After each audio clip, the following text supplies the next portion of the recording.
అబ్బో ఇక్కడ కేజీ చీరలు కొంటే అర కేజీ చీరలు ఫ్రీ అంట. మంగళ్య షాపింగ్ మాల్ కేజీల్లో సేల్, టన్నుల్లో ఆనందం. నమస్తే, వెల్కమ్ టు ఇట్స్ యూటీవీ. నేను మీ కొత్తూరు రమేష్. మన దేశం తన ముడి చమురు అవసరాలలో 80% కంటే పైగా దిగుమతులపైనే ఆధారపడుతుంది. బాబల్ మండేబ్ జలసంధి ద్వారా చముర నౌకల రాకపోకలు నిలిచిపోవడంతో నౌకలు ఆఫ్రికా ఖండం చుట్టూ వేల కిలోమీటర్లు అదనంగా ప్రయాణించాల్సి వస్తుంది. దీనివల్ల రవాణా సమయం, ఇంధన వ్యయం భారీగా పెరుగుతాయి. ఫలితంగా పెట్రోల్, డీజిల్ ధరలు పెరుగుతాయి. డీజిల్ ధరలు పెరిగితే లారీలు, గూడ్స్ వాహనాల ఛార్జీలు పెరిగి నిత్య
మనం బయటి దేశాల నుండి కొనుగోలు చేసే ప్రతి వస్తువు కూడా మరింత ప్రియమవుతుంది.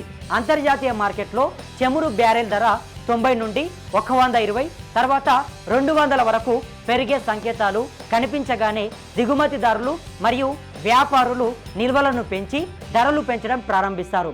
సమీప భవిష్యత్తులో ఉదాహరణకు రాబోయే ఆగస్టు 1 నాటికి చమురు సంస్థలు ప్రతి నెల సమీక్షలో భాగంగా వంట గ్యాస్, ఎల్పిజి మరియు కమర్షియల్ గ్యాస్ ధరలను పెంచే అవకాశాలు మెండుగా ఉన్నాయి.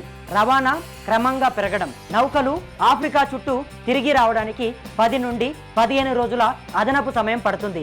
కాబట్టి రాబోయే 2-3 వారాల్లో మార్కెట్లో సరుకుల కొరత ఏర్పడి ధరలు గణనీయంగా పెరుగుతాయి. రోజువారీ సంపాదన పెరగదు, కానీ పూట గడవడానికి కొనే బియ్యం, నూనె, కూరగాయల ధరలు మాత్రం పెరుగుతాయి. నిర్ణీత జీతంతో బతికే కుటుంబాలకు ఈ రవాణా, గ్యాస్ ఛార్జీల పెంపు నెలవారీ బడ్జెట్ను పూర్తిగా తలకిందులు చేస్తుంది.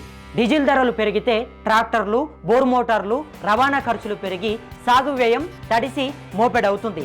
ఇక ఆటో, క్యాబ్ నడిపే డ్రైవర్లు ఇంధన ధరలు పెరిగితే వారి నికర ఆదాయం పూర్తిగా పడిపోతుంది. ఇరాన్, అమెరికా, గల్ఫ్ దేశాలు మరియు హౌతీ ప్రతినిధుల మధ్య దౌత్యపరమైన చర్చలు జరిగి బాబల్ మండేబ్ జలసంధి ద్వారా నౌకల రాకపోకలకు రక్షణ, ఆ భయం లభిస్తే పరిస్థితి త్వరగా సాధారణ స్థితికి వస్తుంది. చర్చలు సఫలమై ఎర్ర సముద్రం మరియు సయూజ్ కాల్వ మార్గం సురక్షితమని ప్రకటిస్తే గనక నౌకల ప్రయాణం సమయం తగ్గుతుంది, రవాణా ఛార్జీలు తగ్గి అంతర్జాతీయంగా ముడి చమురు ధరలు కూడా శాంతిస్తాయి. ప్రాంతీయ ఉద్రిక్తతలు, యుద్ధ వాతావరణం త్వరగా సమసిపోకపోతే ఈ సంక్షోభం కొన్ని నెలల పాటు కొనసాగి సామాన్యుడి జేబుకు చిల్లును పొడిగిస్తూనే ఉంటుంది. అంతర్జాతీయంగా జరుగుతున్నటువంటి ఈ భౌగోళిక రాజకీయ యుద్ధాలు, జలసంధుల మూసివేత నేరుగా భారతీయ సామాన్యుడి వంటగది వరకు ఈ ప్రభావాన్ని చూపుతున్నాయి. ముందస్తు జాగ్రత్తగా గృహ బడ్జెట్ను సమర్థవంతంగా నిర్వహించుకోవడం, అనవసర ఖర్చులను తగ్గించుకోవడమే ప్రస్తుతానికి ప్రతి సామాన్యుడు చేయగలిగేటటువంటి ఏకైక పని అని చెప్పేసి చాలామంది రాజకీయ నాయకులు, అధికారులు చెప్తా ఉన్నారు. మొత్తానికైతే ఈ 2 దేశాలకు సంబంధించి మొత్తం కూడా ఏదైతే ఈ యుద్ధ వాతావరణం జరగడం అనేది నిజంగా చాలామంది సామాన్యులకు ఒక పెద్ద భారంగా మారుతుంది.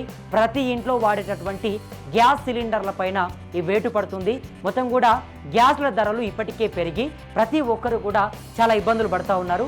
ఇప్పుడు మళ్ళీ కూడా ఇంకా ధరలు పెరిగినా ఆశ్చర్యపోవాల్సినటువంటి అవసరం లేదు అని చెప్పేసి చెప్తున్నటువంటి మాటలు చూస్తూ ఉంటే ప్రతి ఒక్క సామాన్య పేద తరగతి మధ్య తరగతి వాళ్ళందరూ కూడా ఆశ్చర్యపోతున్నటువంటి పరిస్థితి. మరి ఎట్టకేలకు ఆగస్టు 1వ తారీఖు వరకు, ఆగస్టు 1వ తారీఖు నుంచి ఖచ్చితంగా ఈ నిత్యావసర సరుకులు, పెట్రోల్, డీజిల్, అదేవిధంగా ఇంకా అన్నిటిపైన కూడా కొంత ధరలు మాత్రం పెరిగేటటువంటి ఒక అవకాశం ఉంది అని చెప్పేసి చెప్తా ఉన్నారు. ఖచ్చితంగా ఇవి పూర్తిగా గనక ఈ యుద్ధానికి సంబంధించినటువంటి చర్చలు సఫలంగా జరిగి ప్రశాంతంగా గనక వాళ్ళు శాంతించి చర్చలు సఫలమైతే సామాన్యుడికి ఒక ప్రశాంతత వస్తుంది, ప్రతి ధరలు కూడా తగ్గుతాయి. ఒకవేళ చర్చలు గనక తగ్గకపోతే ప్రతి ఒక్క నౌకలు పూర్తిగా అంతర్జాతీయంగా అంతా కూడా తిరిగి రావడంతో రవాణా ఖర్చులు ఎక్కువ పడతాయి. కాబట్టి ఆ ప్రభావం మొత్తం కూడా పేద మధ్యతరగతి వాళ్ళపైన పడుతుంది అని చెప్పేసి చెప్తా ఉన్నారు. మరి దీనిపైన మీ అభిప్రాయం ఏంటి, మీరేమనుకుంటున్నారు కింద కమెంట్ బాక్స్లో కమెంట్ చేయండి. మరిన్ని ఇటువంటి వార్తలని మీ ముందుకు తీసుకొచ్చేందుకు ఇట్స్ యూటీవీని సబ్స్క్రైబ్ చేసుకొని మాకు అండగా ఉంటారని చెప్పి నా మనస్ఫూర్తిగా వేడుకుంటూ నేను మీ కొత్తూరు రమేష్. ధన్యవాదాలు మిత్రులారా.